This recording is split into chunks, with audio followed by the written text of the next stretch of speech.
aking YouTube channel. For this vlog, I will discuss to you on how to solve quadratic equations by factoring. There are steps that you are going to follow in factoring quadratic equations.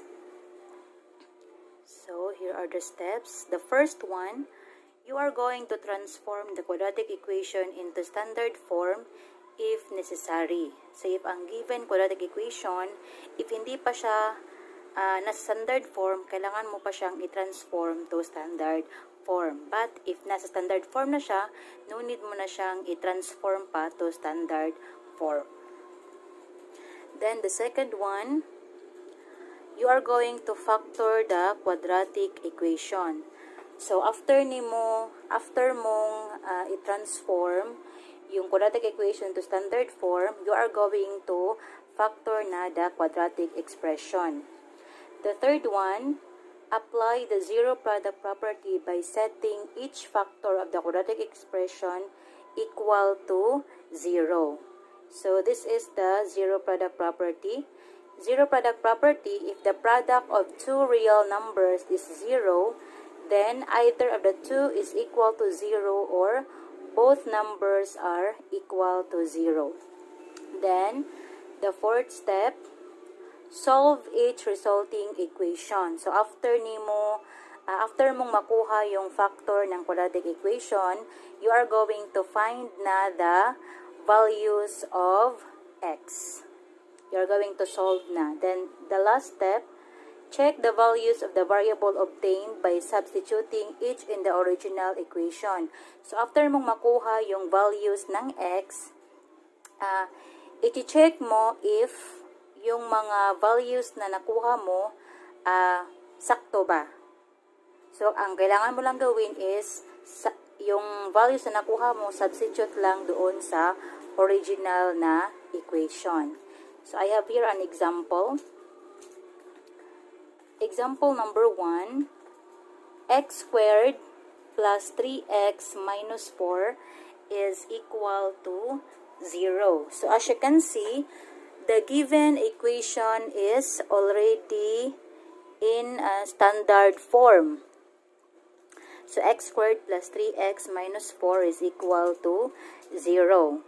So what we are going to do next is we are going to factor na the quadratic equation.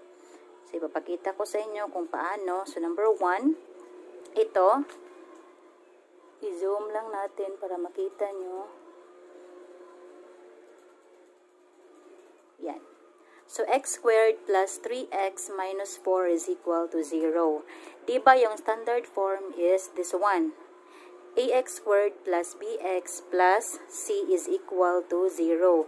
Ang ax squared is itong first term, ang bx is itong second term or middle term, then ang c is the last term or the third term.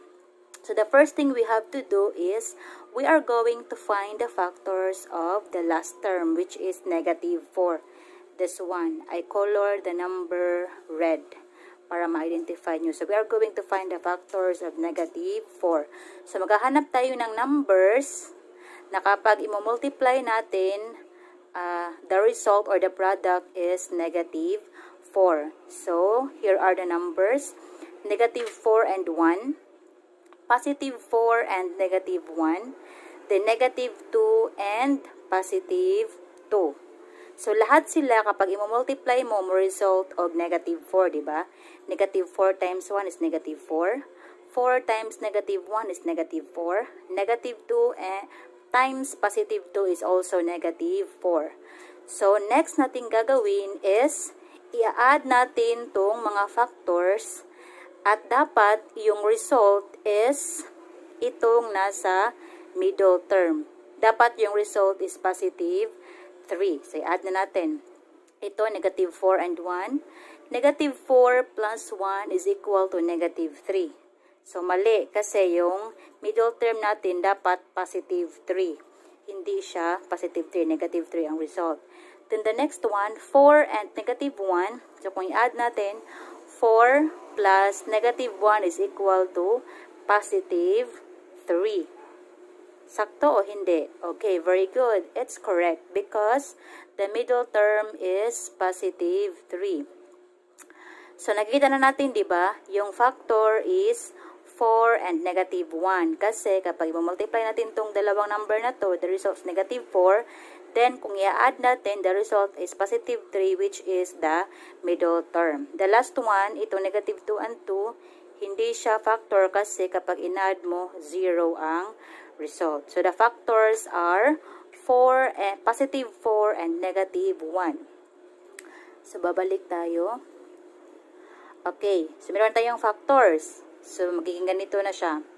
The quantity of x plus 4 times the quantity of x minus 1. Kung ano yung sign ng number, yun din yung operation. Diba? Positive 4 at negative 1. So, ibig sabihin, positive, that means plus. Then negative, that means minus. So, the quantity of x plus 4 times the quantity of x minus 1 is equal to 0. Next is, yan. So, i-equate na natin. X plus 4 is equal to 0. Then, x minus 1 is equal to 0. That one, yan. Then, x minus 1 ito. Then, ito din. Next. X. So, remain lang sa left side ang x is equal to ang positive 4 from the left side. Ita-transpose natin siya sa right side. So, from positive 4, magiging negative 4. Then, this one, x minus 1 is equal to 0. Remain lang din yung x sa left side. Then, yung negative 1, i-transpose natin sa right side. So, from negative, magiging positive 1. So, yan yung mga values ng x. Negative 4 and positive 1. So, next, diba, yung last step is, i-check natin if sakto ba or tama ba yung mga values na nakuha natin. So, ang kailangan natin gawin, i-substitute lang natin ito mga values na to sa original na equation. So, ito, let's check. So, negative 4, diba? Yung unang x is, ang value negative 4. So, i-substitute lang natin siya sa x, ito. So, negative 4 squared plus, copy lang 3 times negative 4, then copy minus 4 is equal to 0. Then, 1 aside, 1 squared, diba? X, the value of x is 1, so 1 squared plus 3 times positive 1 minus 4 is equal to 0. The next, negative 4 squared, negative 4 times negative 4 is 16. Then, positive 3 times negative 4 is negative 12. Minus 4 is equal to 0. The next, 1 squared, 1 times 1 is 1. Then, 3 times 1 is 3. Then, copy negative 4. The result, 16 minus 12 is 4. Minus 4 is equal to 0. So, 0 is equal to 0. 1 plus 3 is 4. Minus 4 is equal to 0. So, 0 is equal to 0. Since sakto yung result, 0 is equal to 0, 0 is equal to 0, ibig sabihin, tama yung nakuha mong values ng x, which are negative 4 and positive 1. Okay, next. Next example. T squared minus 4t is equal to 32. As you can see, the given quadratic equation is not yet in standard form. So, kailangan pa natin siyang i-transform to standard form. So, ang gagawin lang natin, copy lang, t squared minus 4t. Then, itong positive 32, ita-transpose natin siya sa left side. So, from positive 32, magiging negative 32. So, t squared minus 4t minus 32 is equal to 0. Since nasa standard form na siya, so, ang next nating gagawin is, hahanapan na natin siya ng factor. So, ipapakita ko sa inyo. Okay, number 2, ito. So, t squared minus 4t minus 32 is equal to 0. So, first mong gagawin, sa hanapan mo ng factors ang negative 32. Yan. So, negative 32, what are the possible factors? So, negative 16 and 2, diba? Negative 16 times 2 is equal to negative 32. Then negative 2 and 16 is equal also to negative 32. Negative 8 times 4 is equal to negative 32. Negative 4 and 8 is equal to negative 32. So, meron na tayo nakuha mga factors sa negative 32. Next natin gagawin is i-add natin itong mga factors na to. Then, dapat yung result is itong nasa middle term na negative 4. Yan. So, negative 16 plus 2 is equal to negative 14. Mali, kasi negative 4 yung nasa middle term. Negative 2 plus 16 is equal to positive 14. Mali rin, kasi negative 4 yung nasa middle term.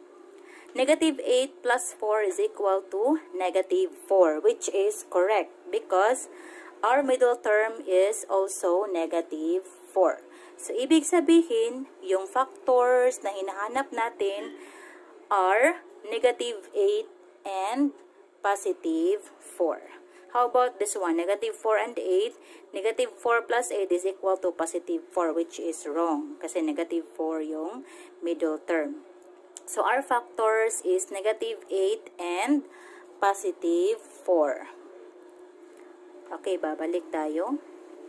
So, magiging t minus 8, the quantity of t minus 8 times the quantity of t plus 4 is equal to 0. Diba sabi ko kanina, kung ano yung sign ng numbers, yun din yung operation.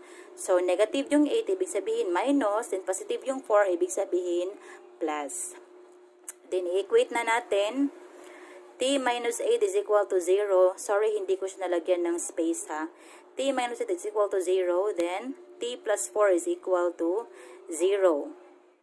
So, remain lang t sa left side, then transpose negative 8 to the right side. From negative 8, magiging positive 8. Then, t is equal to, from positive 4, magiging negative 4. So, our values are 8 and negative 4. Hindi ko na siya lalagyan pa ng checking. So, kayo nang bahalang mag-check. Basta yung factors or yung values niya is 8 and negative 4. Basta naipakita ko na sa inyo ha kung paano i-check kung tama ba yung nakuha nyong values. Okay, another example, number 3. M squared minus 81 is equal to 0. So, ipakita ko rin sa inyo yung solution. Okay, this one. M squared minus 81 is equal to 0. So, diba yung standard form, ax squared plus bx plus c is equal to 0. So, as you can see, meron siyang first term, diba? Ax squared and m squared. This is the first term. Then, bx, wala siyang bx. Wala siyang middle term. So, ibig sabihin, kapag wala siyang middle term, 0 yung middle term. Then, the last term, which is the constant term, the c, which is negative 81. So, ang gagawin natin, hahanapan natin ng factors ang negative 81. So, negative 81 is equal to, so factors niya is negative 9 and positive 9. So, bahala na kayo ha kung ilan yung ilalagay nyo na factors. Basta, ang importante lang is makuha nyo yung correct na factors. So, negative 9 and positive 9. Dapat, kapag add natin tong dalawang numbers na to, ang result is 0. Kasi diba yung middle term is 0. So, kung i-add natin, diba negative 9 and negative 9 positive 9 is negative 81. So, kung i-add natin siya, negative 9 plus 9 is equal to 0, which is correct. Kasi yung middle term natin na ito, na wala, is 0. So, our factors are negative 9 and positive 9. So, yan. So, sabi ko kanina, kung ano yung sign ng numbers, yun din yung operation na gagamitin nyo. So, if negative, minus, if positive, plus. So, the quantity of m plus 9 times the quantity of m minus 9 is equal to 0. Then, equate. m plus 9 is equal to 0. M minus 9 is equal to 0. So, remain lang m from positive 9 magiging negative 9. Kasi transpose mo siya sa left side. Sa right side. Then, m is equal to, from negative 9 magiging positive 9. So, the values are negative 9 and positive 9. So, kayo nang bahalang mag-check ha. Basta ipinakita ko na sa inyo kung paano gagawin yung checking para ma-check nyo if tama ba yung nakuha nyong values. Okay, last example. B squared plus 5b is equal to 0. So, in this example, we are going to use common monomial factor. So, ano yung common sa first term at saka sa second term? Ang common nila is b, di ba? B. Then, kopyahin mo lang yung b and copy lang yung pinaka maliit na exponent. Ang pinakamaliit na exponent is 1, itong nasa second term. So, magiging b times the quantity, b squared divided by b is b na lang. B na lang yung nandito. Then, 5b divided by b, makancel yung b. So, ang mabili na lang is 5. So, b times the quantity of b plus 5 is equal to 0. Next, equate natin. So, ito yung factors niya, b at saka b plus 5. So, equate natin b is equal to 0, then b plus 5 is equal to 0. So, ito, no need na siyang isolve kasi yan na yung values niya, 0.